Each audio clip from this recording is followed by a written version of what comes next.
बोलो श्री प्राणनाथ प्यारे की जय। सुनियो बाणी सुहागनी,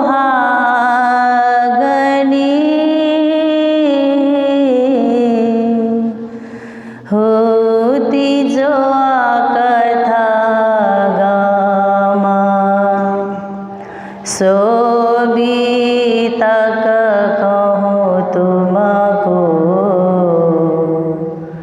उड़ जासी साबा भरमा, उड़ जासी साबा भरमा। सुनियो बाणी सुहागनी,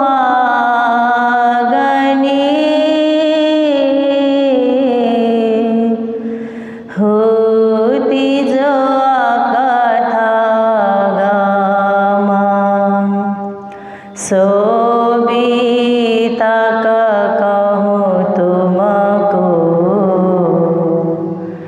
उड़ जासी साबा भरमा,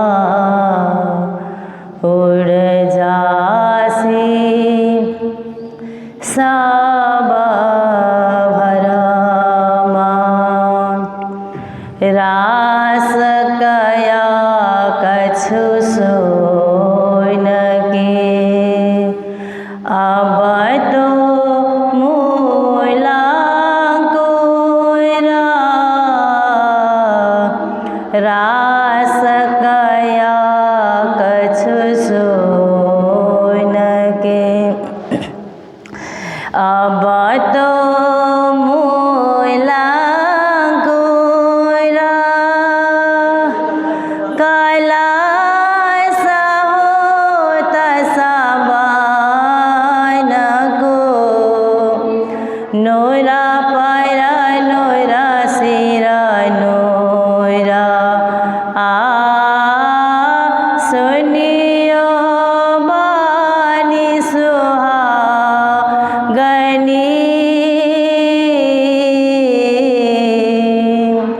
होती जो कथा गामा, सो भी तक कहूँ तुमको,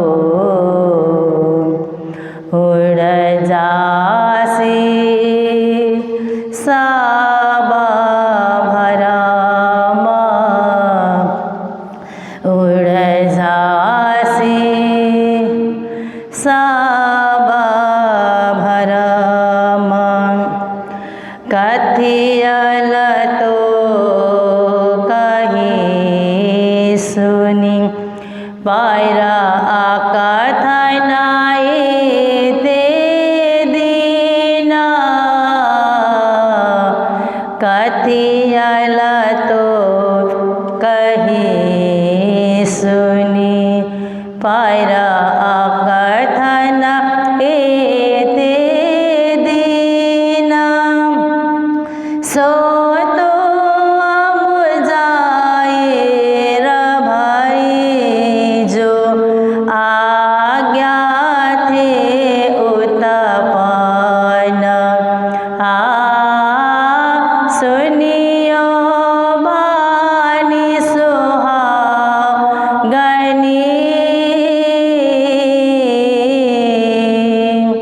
होती जो कथा गामा, सो भी तक कहूँ तुमको, उड़ जासी साबा भरमा, उड़ जासी साबा भरमा। तू कौन आए ता क्यों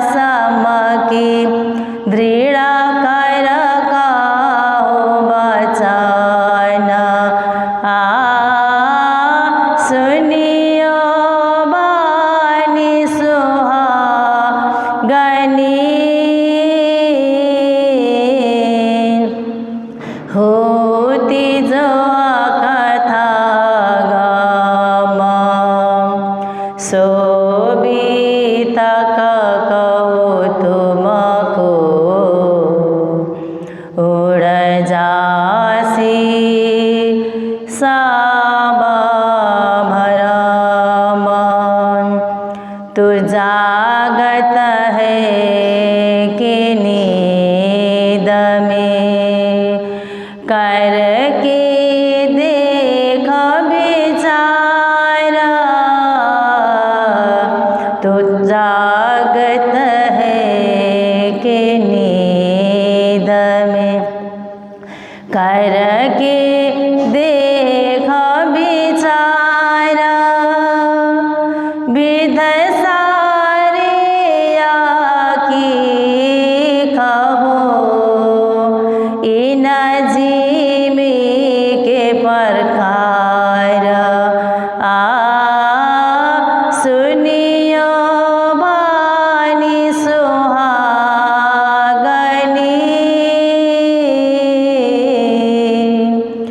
होती जो कथा गम शोभिता कहो तुमको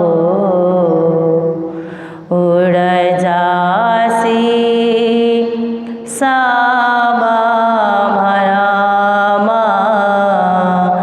उड़ जासी साबा भरम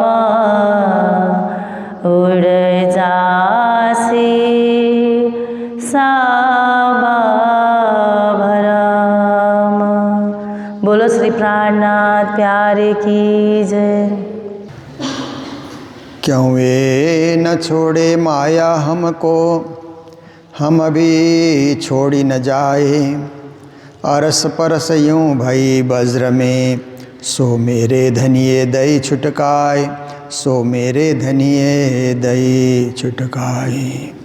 बोलो कृष्ण कन्हैया लाल की, श्री निजानंद स्वामी की, श्री प्राणनाथ प्यारे की, महारानी बाईजुराज की, महाराजा छत्रसाल की, गुरुजी मंगलदास महाराज की, श्री कृष्ण प्रणामी धर्म की, तीनों पुरी धाम की, सर्व सुंदर साथ की, कोई न निकषा इन माया से प्रणाम।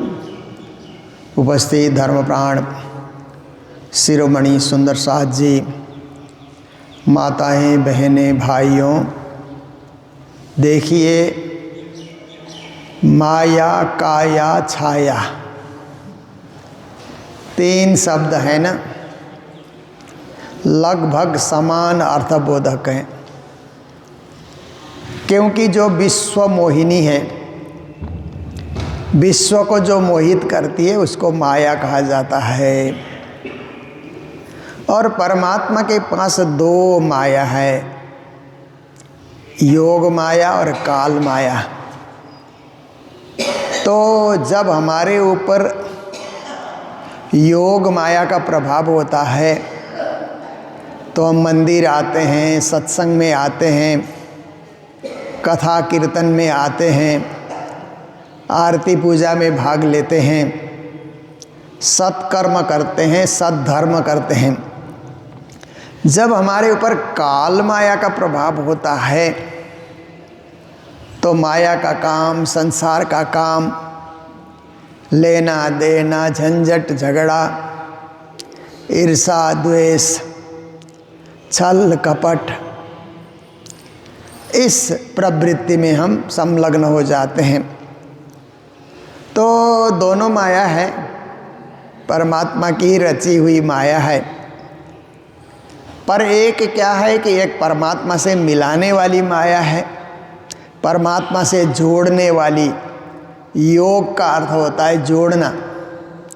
तो एक माया ऐसी है कि परमात्मा से जोड़ देती है, और दूसरी माया ऐसी है कि परमात्मा से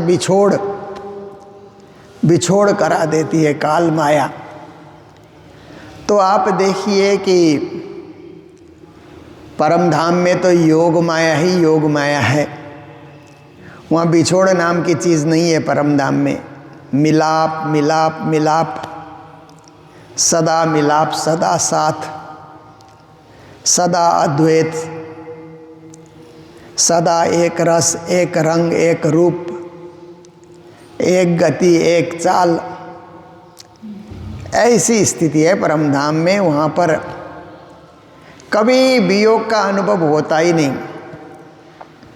जैसे आप देखिए ना, सुबह से राज्य के दर्शन, दिन भर राज्य के दर्शन, दिन भर राज्य की सेवा में अर्पण, और राज्य वनों में विहार करने जाते हैं तो साथ साथ में जाना, आकाश में विचरण करते हैं, सुखपाल में, तख्तरवा में, तो भी साथ साथ राज्य के साथ ही भ्रमण करना, सैर सपाटे करना, और राज्य को भोग धरा करके जो भी फल फूल इत्यादि है वो ग्रहण करना। संयोग संयोग। फिर रात्रि को परवाली मंदिर में विश्राम की लीला होती है, तो भी राज्य को प्रणाम करके सखियां आती है, तो राज्य अपने साथ ही होने का अनुभव होता है, वियोग का अनुभव होता ही नहीं है। राज्य मेरे साथ ही है, ऐसा अनुभव होता है, अद्वैत का अनुभव होना। पर संसार में तो काल माया है ना, ब्रज के ब्रह्मांड को भी काल माया कहा जाता है। तो ब्रज के ब्रह्मांड में संयोग और बिछोड़ दोनों होता था। जब नंदघर जाते थे तो कृष्ण के दर्शन होते थे, संयोग हो जाता था। जब घरदांदा में गोपियाँ लगती थी तो वियोग, फिर घर को संभालो, बच्चों को संभालो और गायों को संभालो, दूध दही बिक्री करने जाओ। वो क्या है कि काल माया का प्रभाव, योग माया का प्रभाव कम है, काल माया का प्रभाव ज़्यादा है। क्योंकि नंदघर तो कभी कभी पहुंचती है, दिन में कभी एक बार, कभी 2-3 दिन के बाद भी जाने का मौका मिलता है। फिर कभी कभी संकोच भी होता है कि नंदघर में कोई उत्सव नहीं है तो अपने से कैसे जाएं बिन बुलाए, मुखिया का घर है, बुलाएं तो जाना अच्छा होता है। तो बाद में जब श्री कृष्ण वो कुंज निकुंज के गलियों में जब चलने लगे, खेलने लगे, तो वहाँ दर्शन होने लगे। फिर यमुना किनारे खेलने लगे तो वहाँ दर्शन होने लगे। अब नंदघर जाने की ज़रूरत नहीं है। पर कितने दर्शन करें, थोड़ी देर दर्शन हो जाता है, झलक भर देखने के बाद फिर घर के काम में आना पड़ता है, जल भर करके लौट आना पड़ता है। तो ब्रज में काल माया का प्रभाव ज़्यादा था। रास में फिर योग माया का प्रभाव हो गया कि सखियाँ घर द्वार सब कुछ छोड़ करके कृष्ण के चरणार विंद में पहुँच गई और दिव्य रास का आनंद ले रही है। संयोग ही संयोग है, एक साथ ही खेलना, एक साथ ही चलना, एक साथ ही गाना, एक साथ ही हंसना, एक साथ ही बोलना। योग माया की लीला। योग माया नो देह धरी ने श्यामा जिथया तैयार, ततखिनति हाँ तेने ठामे मारे साथे के रोधि श्रृंगार। योग माया के ब्रह्मांड में संयोग का आनंद वहाँ पर प्राप्त हुआ। फिर आप देखिए जब जागनी के ब्रह्मांड में आए तो फिर काल माया है। ये काल माया का ब्रह्मांड है, इसीलिए काल प्रभावित ये ब्रह्मांड होने के कारण हम राज्य के चरणों में तो थोड़ी देर ही बैठ पाते हैं। जब पूजा करते हैं तभी राज्य के चरणों में बैठते हैं, बाकी दिन राज्य के चरणों में बैठने का अनुभव नहीं होता है। देखिए, तो इस तरह से थोड़ी देर राज्य की भक्ति करी, बाकी सब समय में क्या है कि घर का काम करो, माया का काम करो। मैंने कहा ना, माया काया छाया, इन कामों में व्यस्त हो जाते हैं। माया का काम मतलब ये सब फैलाया हुआ है, व्यापार है, बिजनेस है, खेती है, नौकरी चाकरी है, जो भी है वो माया का काम है। और काया का अर्थ होता है ये शरीर, शरीर को काया कहते हैं। तो शरीर की ज़रूरतें होती है, उन ज़रूरतों के पीछे लगे रहना। शरीर में भूख लगती है, प्यास लगती है, नींद आती है, थकान का अनुभव होता है, इसीलिए विश्राम की जगह ढूंढना, भोजन के लिए परेशान रहना, कुछ पीने के लिए परेशान रहना, सोने के लिए परेशान हो जाना। अब देखिए, तो ये सब क्या है कि काल माया का प्रभाव है। और छाया का अर्थ होता है बाल बच्चे। बाल बच्चे जो घर के जो भी हैं, नाती पोते जो भी हैं, उनके मुँह में भूले रहना, ऐसा भी तो होता है। और उनको पढ़ाने की चिंता करना, उनको आगे बढ़ाने की चिंता करना। काया की चिंता तो आपको रही, फिर छाया की चिंता भी बढ़ जाती है। बाल बच्चे भूखे न रहें, नंगे न रहें, प्यासे न रहें, उनके लिए पूरी व्यवस्था करना, कमज़ोर न रहें, निर्धन न बने, अनपढ़ न बने, उसकी चिंता करते रहना। तो ये काल माया के प्रभाव में काया माया छाया करते करते ज़िंदगी निकल जाती है। भक्ति कम हो पाती है और माया का काम ज़्यादा से ज़्यादा होता है। और माया के बंधन में बंधे रहना, अदृश्य बंधन है पर बंधे तो हैं, उस बंधन को खोल नहीं सकते। बंद पर बंद दिए बिद बिद के सो खोली कि न जाए। श्री जी महाराज ने चौपाई में कहा, एक बंधन नहीं है, एक के साथ दूसरा भी बंधन है, तीसरा भी बंधन है, चौथा भी बंधन है। घर का बंधन, परिवार का बंधन, रिश्तेदारों का बंधन, लेन देन का बंधन, बंद पर बंद, बंधन के बाद और बंधन और बंधन। दिए बिद बिद के एक तरह के बंधन नहीं है, कई तरह के बंधन है। सो खोली कि न जाए, इसको खोलना, बंधन को खोलना। एक गांठ हो तो कोई खोले, गांठ के ऊपर गांठ कोई मार दे तो कैसे खोल सकता है। तो ऐसी स्थिति हो रखी है इस संसार के अंतर्गत। फिर भी हमें निराश नहीं होना है। परिस्थितियां प्रतिकूल होने से भी मन में दृढ़ता हो, मन में पूर्ण विश्वास हो, मन में पूर्ण भक्ति हो, तो थोड़ी सी भक्ति से भी हम योग माया के द्वारा श्री राजश्यामा के चरणों को पा सकते हैं।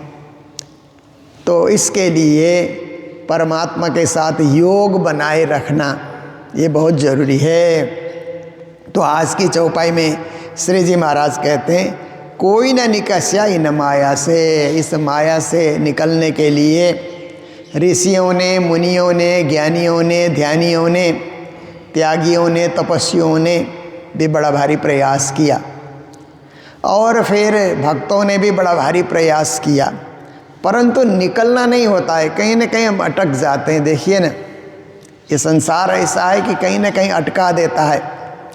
एक से निकलो तो दूसरा कोई अटकाता है, तीसरा अटकाता है। आप देखिए ना, कभी कभी क्या होता है कि आप भक्ति करने के लिए मंदिर आ रहे हैं तो कुछ लोग बीच में बाधा डाल देते हैं ना। कोई कुछ पूछेगा, कोई कुछ मांगेगा, कोई कुछ कहेगा, तो आप देखिए कि अटकाव भटकाव शुरू हो जाता है। फिर भक्ति की जो डोरी है वो टूट जाती है। तो इसके लिए इस माया सागर से निकलना हर एक के लिए दुष्कर हो जाता है। बड़े बड़ों के लिए दुष्कर हो जाता है, तो छोटे की तो बात ही क्या होगी। अब्बल सेते आज दीन। श्री जी महाराज कहते हैं कि ये जब से सृष्टि बनी तब से लेकर के आज तक माया से निकलने का प्रयास किसने नहीं किया होगा। बहुत जोर लगाते रहे, परिश्रम करते रहे, भक्ति करते रहे, भजन करते रहे, फिर भी ए माया से अति बलवंती। कहते हैं माया बहुत बलशाली है। नख अंगुरी को ले जाए तोड़।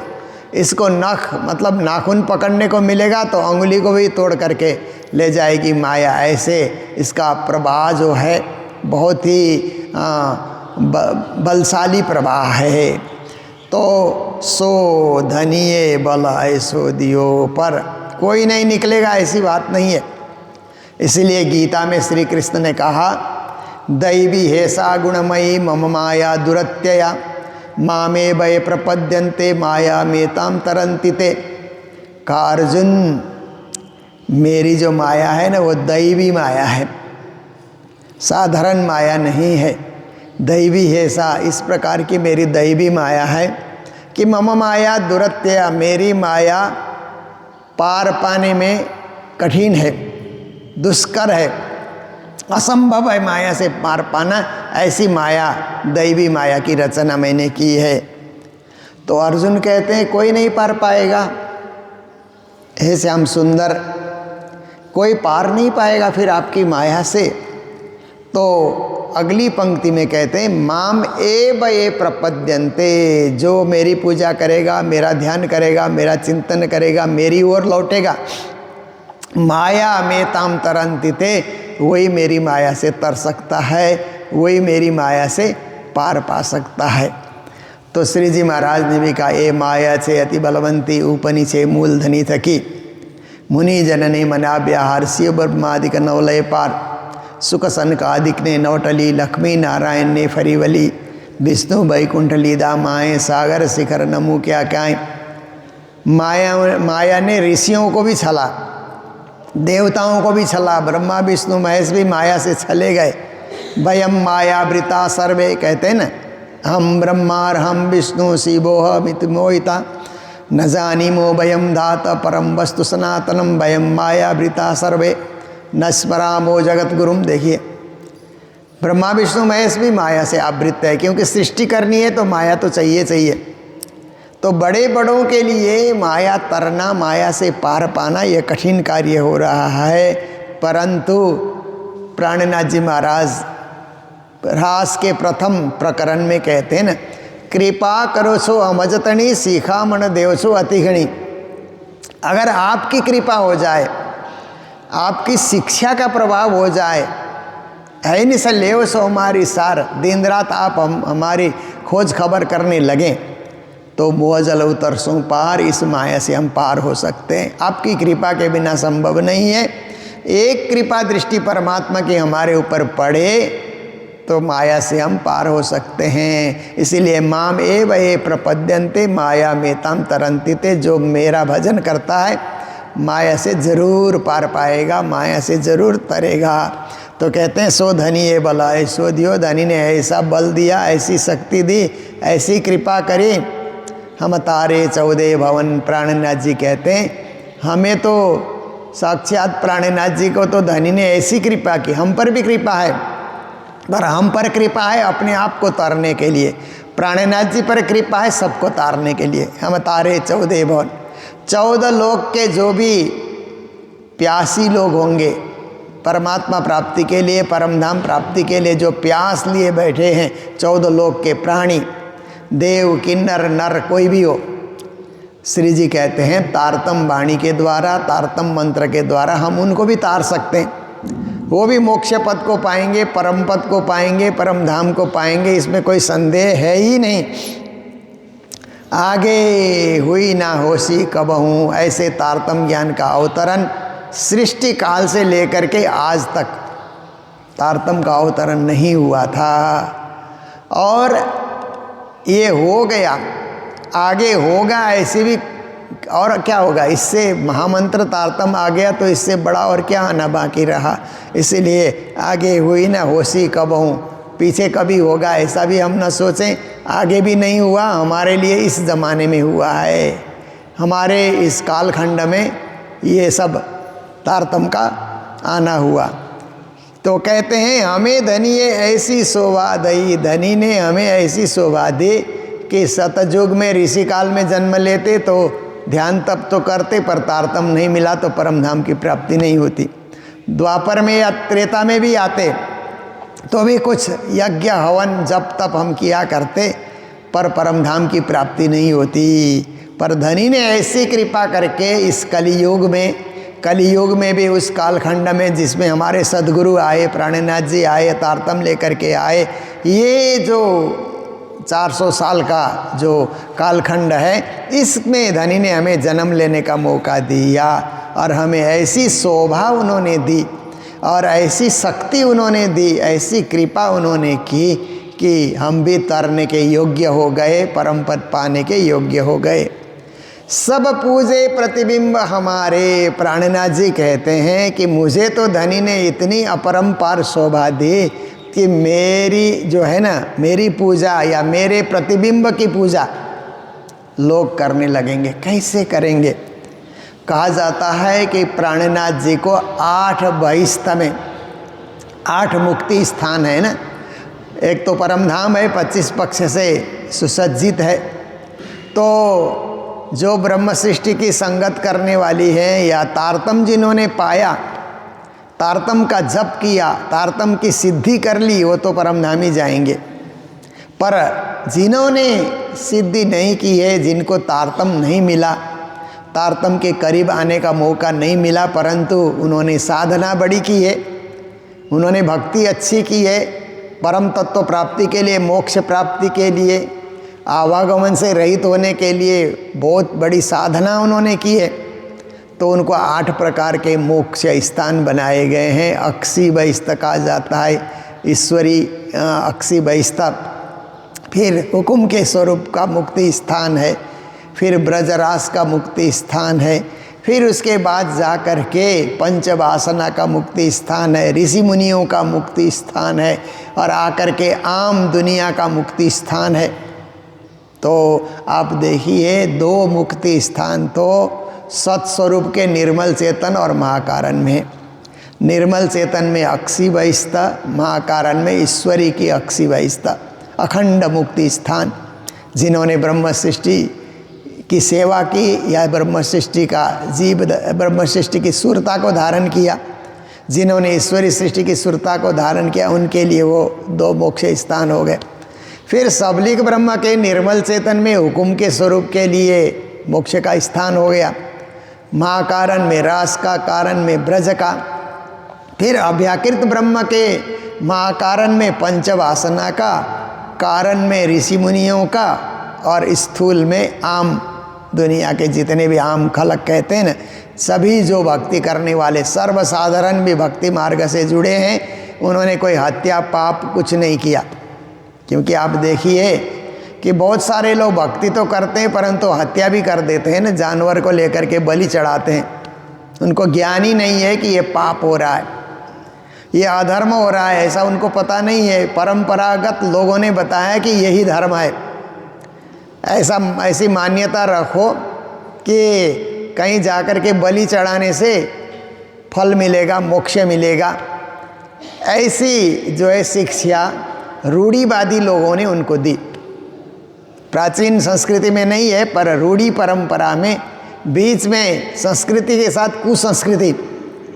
जैसे आप देखिए ना, गंगा बहती है तो नाले भी उनमें चले जाते हैं ना, नाले का पानी भी गंगा में जाने के बाद गंगा दूषित हो जाती है। ऐसे ही संस्कृति में कुसंस्कृति आ जाती है, प्रथा में कुप्रथा आने से वो प्रथा दूषित हो जाती है, संस्कृति दूषित हो जाती है। ऐसे ही हाल क्या है कि ये बलि प्रथा के अंतर्गत, क्योंकि 3 प्रकार की प्रथा, ये कुप्रथा चली है समाज में। सामाजिक दोष जिनको कहा जाता है, सामाजिक दोष में 3 प्रकार के दोष आकर के मिल गए संस्कृति के साथ। ये कुछ संस्कृति आकर के नाले गंगा में आने की तरह ये अंदर आ गए। उनमें से ये सती प्रथा, दास प्रथा और बलि प्रथा, ये तीनों ही कुसंस्कार है, कुसंस्कृति है। और ये क्या है कि अधर्म का विषय है। सती प्रथा भी अधर्म है, पति मरा और पत्नी को जिंदा ही जलाना कितना बड़ा पाप है। जो जीना चाहती है उसको जीते जी मार देना, ये भी बहुत बड़ा पाप था, अधर्म था।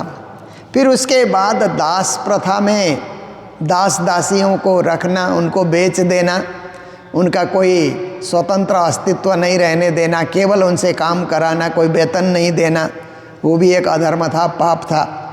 तो वो भी एक संस्कृति के नाम पे कुसंस्कृति आ गई थी। और बलि प्रथा, देवी देवता कभी किसी का खून नहीं चाहते, परंतु ये भी एक कुप्रथा समाज में जुड़ गई और लोग उसको धर्म मान न रहे।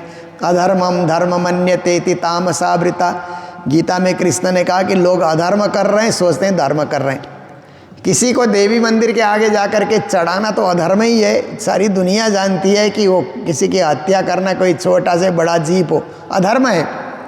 पर लोगों की मान्यता ऐसी रही कुप्रथा के चलते कि उसी को धर्म मान रहे, वो कभी मोक्ष में नहीं जाएंगे। अष्ट बहिस्थ में, आम खलक के बहिस्थ में भी उनको जगह नहीं मिलेगी।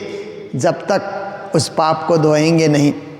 पर वे भक्त जो हिंसा नहीं करते, हत्या नहीं करते, पाप नहीं करते, सतगुणों से भरे रहते हैं और फल फूल अन्न इत्यादि ही मंदिरों में चढ़ाते हैं, ऐसे पैदल चलते हैं, परिक्रमा करते हैं, जप करते हैं, ध्यान करते हैं, ऐसे लोगों के लिए अव्याकृत के स्थूल में आम लोगों के लिए, सर्वसाधारण के लिए भी मोक्ष का स्थान है। तो उन मोक्ष के स्थान में राजश्यामा तो परमधाम में बैठे हुए हैं। ये 8 जो मोक्ष स्थान बने, अव्वल के और आखिर के करके 4-4 मोक्ष स्थान बने हैं। वहाँ कौन बैठेगा दर्शन देने के लिए? तो कहा जाता है कि राज्य के रूप में प्राणनाथ जी और श्यामा जी के रूप में बायजूराज जी दोनों ही विराजमान होकर के अष्टबहिस्थ में विराजमान होकर के वहाँ के मोक्ष प्राप्ति किए हुए दिव्य आत्माओं को, परमहंसों को राज्य का सुख देंगे। तो श्री जी महाराज कहते हैं सब पूजे प्रतिबिंब हमारे। ये प्रतिबिंब स्वरूप प्राणनाथ जी का एक स्वरूप तो जागनी कर रहा है, दूसरा स्वरूप अष्टबहिस्थ में जा कर के बैठने वाला है, उसकी पूजा लोग करने लगेंगे, उसी स्वरूप को राज्य मानने लगेंगे। सो भी अखंड में ऐसी भाई इतना करने वाले भी अखंड का सुख भोगते रहेंगे, अखंड का सुख उपभोग करते रहेंगे, अखंड बन कर रहेंगे, आवागमन से रहित हो जाएंगे। ऐसी शिक्षा इन चौपाइयों के माध्यम से श्री प्राणनाथ जी महाराज हमें प्रदान कर रहे हैं। हम नित्य चर्चा में बैठते हैं और आधा घंटा अपने आप को पवित्र करने का प्रयास करते हैं। YouTube में प्रणामी मीडिया में आप लोग जुड़े हुए हैं, जो नहीं जुड़े हैं तो जुड़ सकते हैं और रोज़ चर्चा का आनंद घर बैठे आप ले सकते हैं। तो इसी के साथ हमारे यहाँ जो भंडारे की सेवाएं आई है, राजभोग भंडारे की सेवा, मंगलधाम निवासी माताजी गीताबाई शर्मा अपनी माता धनमाया शर्मा की पुण्यतिथि पर ये भंडारे की सेवा कल प्रदान किया था इन्होंने।